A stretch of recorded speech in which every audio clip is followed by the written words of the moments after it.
গুণ ছিল যেগুলো আমাদের জানা নেই। আজকে এইসব দিক নিয়ে আমরা আলোচনা করব, কথা বলব। এরপরে যিনি আসবেন, বিমানদার কথা কার নাম অনেকবার উঠে এসেছে। তিনি বিশিষ্ট নাট্যকার, নাট্য পরিচালক, অভিনেতা, লেখক, অধ্যাপক, তার অনেক পরিচয়। এবং বুদ্ধবাবুর বন্ধু, যিনি তার লেখা মঞ্চস্থ করেছেন, শ্রী অশোক মুখোপাধ্যায়। আমরা তার কাছে নাট্যকার বুদ্ধদেব ভট্টাচার্য, থিয়েটারের সঙ্গে বুদ্ধবাবুর সম্পর্ক, থিয়েটারকে তিনি কিভাবে দেখতেন, এবং আমার বিশ্বাস তার লেখা মঞ্চে পরিচালনা করার সময় তার সঙ্গে নিশ্চয়ই অনেকবার আলাপ আলোচনা হয়েছে।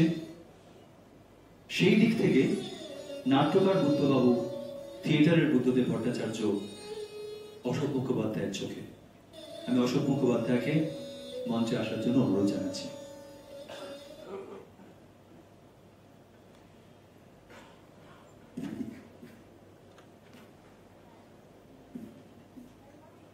ধন্যবাদ বাদশাহ। আপনাদের সবাইকেও নমস্কার।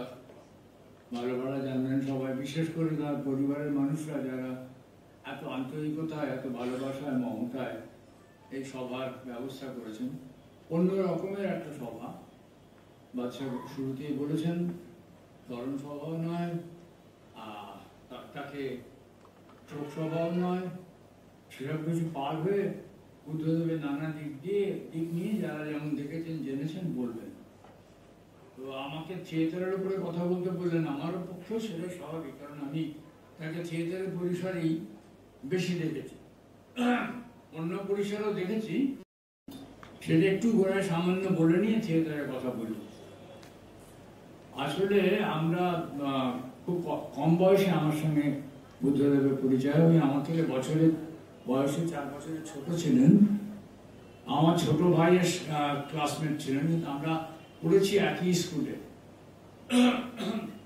উত্তর কলকাতার অভিজাত স্কুল, শরীরেন্দ্র সরকার বিদ্যালয়, সেখানে এখনো সেটা অভিজাত, সেখানে পড়েছি। এবং আমি একটু ওপরের ক্লাসে পড়তাম, কিন্তু বুদ্ধদেবের এক ক্লাসমেট সোমেন রায়, সে আমাদের পাড়ার ছেলে ছিল। আর আমি যে বাড়িতে বড় হয়েছি শোভাবাজারে, আর শোভাবাজার শ্যামপুকুর, এই দুটো পাশাপাশি পাড়ায় আমি এবং বুদ্ধদেব থাকতাম।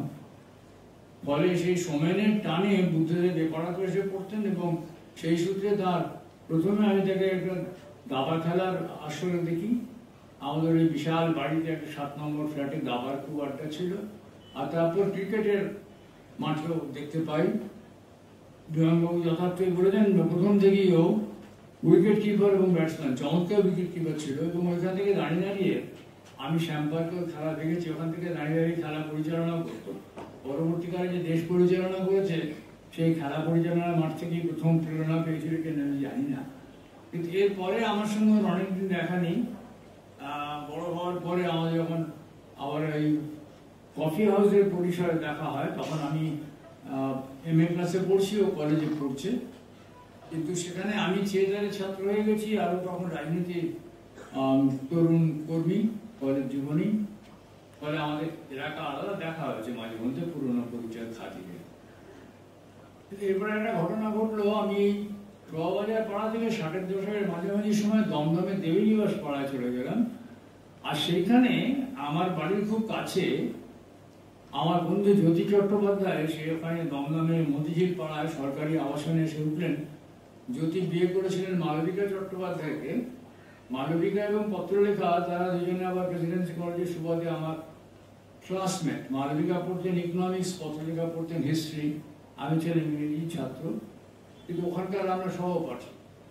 যে মালবিকার সঙ্গে জ্যোতির বিয়ে হয়েছিল, সেই জ্যোতির ফ্ল্যাটে এটা খোলামেলা আড্ডা। জ্যোতিপ্রকাশ CPI এর নেতা, আর বুদ্ধদেব CPM এর তখন উঠতি নেতা। 67 সালে তিনি যথেষ্ট পরিচিত ছাত্র নেতা, যুব নেতা।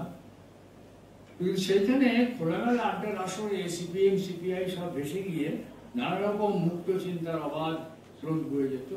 সেখানে দুর্লভ পরিসরে দেখেছি, কিন্তু সেটা বেশি দিন হয়নি, কারণ তখন খুব ব্যস্ত হয়ে পড়ছেন বুদ্ধদেব নিজেও, আমারও থিয়েটারের কাজ বেড়ে যাচ্ছে।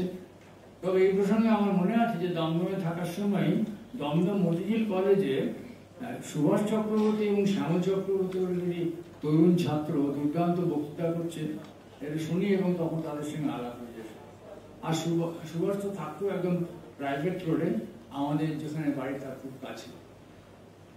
পরবর্তীকালে যারা তরুণ ব্রিগেড হয়ে সিপিএম এর মশাল তুলে ধরেছে এবং বহুদূর নিয়ে গেছে পার্টিকে, তাদের মধ্যে বেশ কয়েকজনের সঙ্গে এরকম কম বয়সে আলাপ হয়ে যায়। কিন্তু থিয়েটারের পরিসরে বুদ্ধদেবকে সত্যি কথা বলতে আবিষ্কার করি, এর মধ্যে একটা ব্যাপার ঘটে গেছে, সেটা বলে রাখা দরকার। সেটা হচ্ছে কলেজ জীবনে থাকতে থাকতে বুদ্ধদেব কিন্তু একটা নাটকের হাতে কলমে কারিগর হয়ে গেছে।